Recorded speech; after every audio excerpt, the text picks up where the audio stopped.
I always keep a bucket of water close by when I'm using aqua coat, and so what I did when I finished my last plane, did around the edges with the aqua coat without the beads in it. Well, I poured the excess aqua coat back into the container, and then I put the container and the brush into the water.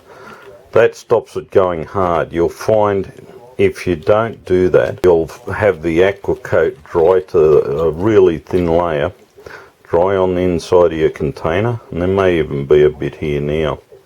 There we are. See it? It skins on the inside. If you don't take all that off when you go to do your next coat, when you're using your brush in there, you just like to pull that off and put that down onto the surface, and you don't want that going on the surface of your job. So any leftover back into your container, won't matter once it's cross-linked, it won't set it off. Then put your plastic cup or your mixing cup and your brush into your bucket of water.